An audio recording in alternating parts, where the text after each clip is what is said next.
BRS నాయకుడు కేసీఆర్‌కి కవిత రాసిన లెటర్ బయటకొచ్చింది.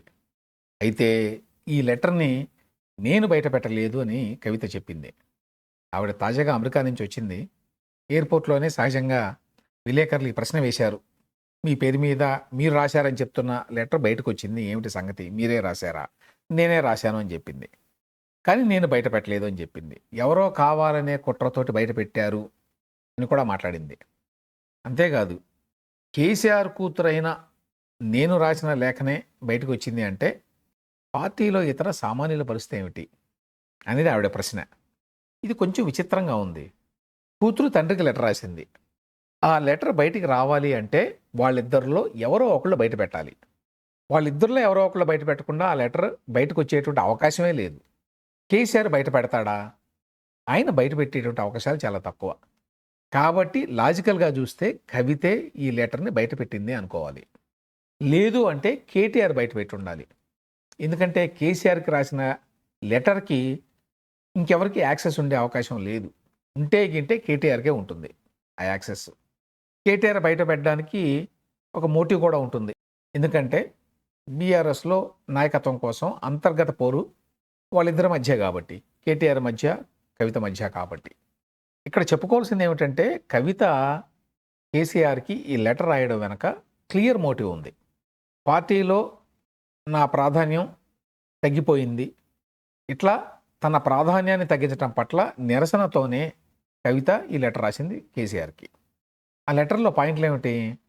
కేసీఆర్ దేవుడు, ఆయన చుట్టూ దెయ్యాలున్నాయి అని ఒక మాట ఉంది. ఎవరా దెయ్యాలు అనే విషయం మీద కవిత క్లారిటీ ఇవ్వలా. రెండవది బీజేపీ పట్ల మీరు మెత్తగా ఉన్నారు అనేది. పొలిటికల్‌గా చాలా ఇంపార్టెంట్ అది.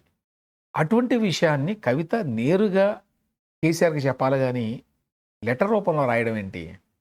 దానివల్ల కేసీఆర్ పట్ల, బీఆర్ఎస్ వైఖరి పట్ల, ఆ పార్టీ నాయకత్వంలో, ఆ పార్టీ క్యాడర్‌లో మాత్రమే కాదు, తెలంగాణ ప్రజల్లో కూడా అనుమానాలు వచ్చేటువంటి అవకాశం ఉంది గదా! అటువంటి అనుమానాలకు ఆస్కారం ఇచ్చే విధంగా కవిత ఎందుకు రాసినట్టు? కావాలనే గుచ్చినట్టు ఎందుకు ఆ మాట అన్నదావిడ? ఉద్దేశపూర్వకంగానే అన్నది. మీరంతా కలిసి తప్పు చేస్తున్నారు. నన్ను దూరంగా పెట్టడం వల్ల ఈ తప్పు జరుగుతోంది అనేది పరోక్షంగా ఆవిడ చెప్పేది. కేటీఆర్ ఇవాళ ప్రెస్ మీట్ పెట్టాడు. దీని మీద చాలా రియాక్ట్ అవుతాడు అనుకున్నారు కానీ పెద్దగా రియాక్ట్ కాలాయన. సాధ్యమైనంత వరకు ఆ లెటర్‌ని డౌన్ ప్లే చేయడానికి ట్రై చేశాడు. మా పార్టీలో ప్రజాస్వామ్యం ఉంది. అభిప్రాయాలు చెప్పొచ్చు అన్నాడు.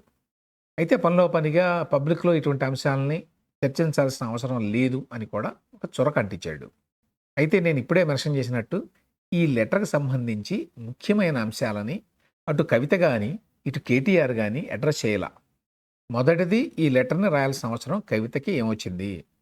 ఆమె కావాలి అనుకుంటే నేరుగా కేసీఆర్‌తోనే ఈ విషయాలు మాట్లాడొచ్చు. రెండవది లెటర్ ఎట్లా లీక్ అవుతుంది? ఎవరో ఒకళ్ళు ఉద్దేశపూర్వకంగా లీక్ చేస్తే తప్ప, అట్లా లీక్ చేసేటువంటి అవకాశం కేసీఆర్‌కి, ఆయన కొడుకు కేటీఆర్‌కి, లెటర్ రాసిన కవితకి మాత్రమే ఉన్నది. మూడోది లెటర్‌లో మెయిన్ పాయింట్ ఏంటి? మీరు బీజేపీని గట్టిగా విమర్శించడం లేదు అని. దీనివల్ల బీజేపీ తోటి బీఆర్ఎస్ కలిసిపోయింది అని జనం అనుకుంటున్నారు అని. వీటి మీద కేటీఆర్ గాని, కవిత గాని, ఆ పార్టీ వాళ్ళు గాని క్లారిటీ ఇవ్వలా. సో మొత్తంగా అర్థమయ్యేది ఏందంటే బీఆర్ఎస్‌లో అంతర్గత విభేదాలున్నాయి. అన్నా చెల్లెళ్ల మధ్య నాయకత్వ పోరు చాలా గట్టిగానే జరుగుతోంది. ఈ మధ్య వరకు ఏమనుకున్నారంటే కేటీఆర్‌కి ఆయన బావమరిది హరీష్ రావు నుంచి ఎక్కువ పోటీ ఉంటుంది, ప్రమాదం ఉంటుంది అని ఊహించారు. ఇప్పుడు సొంత చెల్లెలే కేటీఆర్‌కి సవాళ్లు విసురుతోంది. చాలా విచిత్రం ఏంటంటే ఆంధ్రప్రదేశ్‌లో జగన్మోహన్ రెడ్డికి చెల్లెలతోనే సమస్య, షర్మిలతో సమస్య రాజకీయంగా. అదేవిధంగా తెలంగాణలో కేటీఆర్‌కి కూడా ఇప్పుడు కవిత నుంచే సమస్య ఎదురయ్యేటువంటి అవకాశం కనిపిస్తోంది. ప్రస్తుతానికి ఈ పోరు నివురుగప్పిన నిప్పులా ఉంది. కానీ అసంతృప్తి జ్వాలలు ఎప్పుడైనా ఎగిసిపడవచ్చు. చాలా త్వరలోనే మంటలు చెలరేగొచ్చు. అయితే తెలుగు రాష్ట్రాల్లో మాత్రం ఇది విశేషం. అక్కడ జగన్‌కి షర్మిల, ఇక్కడ కేటీఆర్‌కి కవిత. ఇద్దరికీ చెల్లెళ్ల నుంచే రాజకీయ సవాలు ఎదురు కావడం.